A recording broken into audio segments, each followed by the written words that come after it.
মিয়ানমারে চলমান সংঘাতের কারণে সেখানে খাদ্য সংকটের সৃষ্টি হয়েছে, যার প্রভাবে বাংলাদেশ থেকে খাদ্য শস্য সহ নিত্য প্রয়োজনীয় পণ্য চোরাচালানের আশঙ্কা দেখা দিয়েছে বলে মন্তব্য করেছেন খাদ্য মন্ত্রণালয়ের উপদেষ্টা আলী ইমাম মজুমদার। সকালে কক্সবাজার জেলা প্রশাসক কার্যালয়ে খাদ্য শস্য চোরাচালান প্রতিরোধ ব্যবস্থা জোরদারকরণ সম্পর্কিত মতবিনিময় সভা শেষে সাংবাদিকদের তিনি এসব কথা বলেন।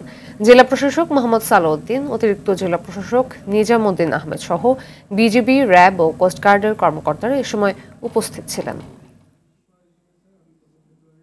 বড় আকারে চোরাচালান যাতে না হতে পারে তার জন্য আমরা সর্ববিধ ব্যবস্থা নেব। এটা তো জেলা পর্যায়ে করলাম। আমরা চট্টগ্রামের বিভাগীয় কমিশনার এখনো কিন্তু এই জাতীয় সভা করে এটা গিয়ে করবো। আমি কেন্দ্রীয় পর্যায়ে আমি স্বরাষ্ট্র উপদেষ্টাকে আজকে আমি ফিরে যাওয়ার পর আমি জানাবো যে উনি যাতে এই ব্যবস্থা নিজে নজরদারি করেন, এদিক দিয়ে যাতে চোরাচালান না হতে পারে।